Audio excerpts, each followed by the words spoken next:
एका ठिकाणी एका परिसरामध्ये राहणारं एक नवरा बायकोचं जोडपं होतं. सुखाचा संसार सुरू होता. पण मात्र हा सुखाचा संसार सुरू असल्यानंतर एक दिवस ती जी महिला आहे ती घरातून अचानक बेपत्ता झाली आणि बेपत्ता झाल्यानंतर काही दिवस तिचा काहीही तपास लागला नाही. पण मात्र काही दिवसानंतर ती पुन्हा एकदा घरी वापस आली आणि नवऱ्याबरोबर राहू लागली. पण मात्र नवऱ्याबरोबर राहत असताना त्या नवऱ्याला त्याच्या बायकोबद्दल संशय येऊ लागला, म्हणून त्याच्या तळपायाची आग मस्तकात जाऊ लागली. एक दिवस त्याने त्याच्या बायकोला फोनवर अनोळखी व्यक्तीसोबत बोलताना पाहिलं आणि घडलं एक धक्कादायक प्रकरण, धक्कादायक घटना. नेमकं काय आहे संपूर्ण प्रकरण, कुठं घडली ही घटना, हे आपण अगदी सविस्तरपणे पाहणार आहोत. पण जर तुम्ही अजूनही आपलं चॅनल सबस्क्राईब केलं नसेल तर लगेच सबस्क्राईब करून घ्या आणि बाजूला असणाऱ्या बेल नोटिफिकेशनला सुद्धा ऑन करायला विसरू नका. आता ही जी संपूर्ण घडलेली घटना आहे ती आहे आपल्या महाराष्ट्रामधीलच नागपूरमधील हुडकेश्वर पोलीस स्टेशनच्या हद्दीमध्ये घडलेली संपूर्ण घटना आहे. आणि या ठिकाणी या परिसरामध्ये राहणारं एक नवरा बायकोचं जोडपं आहे. मागच्या अनेक वर्षापासून त्यांचा सुखाचा संसार सुरू होता. पण मागच्या 1.5 महिन्यापूर्वी ती जी विवाहित महिला आहे ती घरामधून अचानक बेपत्ता झाली होती.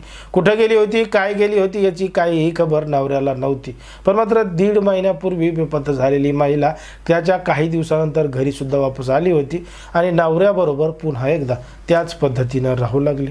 पण मात्र महिलेला फोनवर बोलायचा नाद लागलेला होता आणि फोनवरती कोणासोबत बोलतीये, काय करतीये या सगळ्या गोष्टींचा संशय तिच्या नवऱ्याला येत होता. मग संशयाचं भूत त्या महिलेच्या नवऱ्याच्या डोक्यामध्ये घुसलेलं होतं.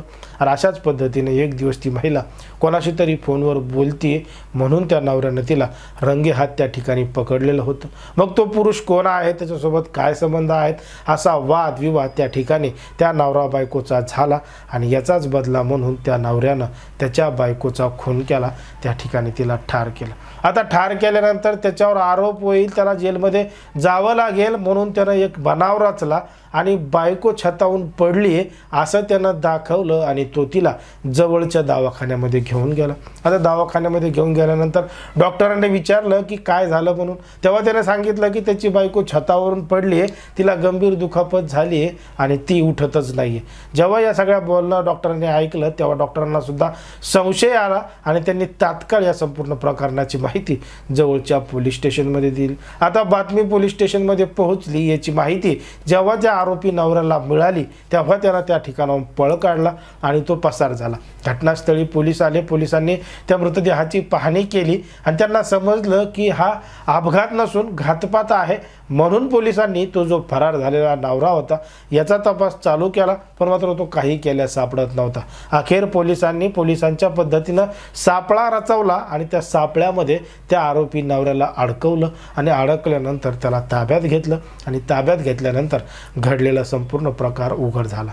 त्याला सांगितलं की त्याची बायको काही महिन्यापूर्वी बेपत्ता झाली होती आणि ती कोणाशी तरी फोनवर बोलत होती. तिच्या चारित्र्यावर याला संशय आलेला होता आणि रागाच्या भारात त्यानं त्याच्या बायकोला ठार केलेलं होतं. बघा, समाजामध्ये, देशामध्ये, राज्यामध्ये कशा पद्धतीनं घटना घडतायत. लग्न हे विश्वासाचं नातं असतं, पण मात्र या विश्वासाच्या नात्याला जर तडा गेला तर कशा पद्धतीच्या घटना घडतात हे तुम्हाला या संपूर्ण प्रकरणामध्ये लक्षात आलेलं असेल. ज्या पद्धतीने हे संपूर्ण प्रकरण घडलंय त्यावर तुम्हाला काय वाटतं हे अगदी स्पष्टपणे कमेंटमध्ये सांगा. आणि अशाच पद्धतीचे नवनवीन व्हिडिओ पाहण्यासाठी आपल्या चॅनलला लगेच सबस्क्राईब करा.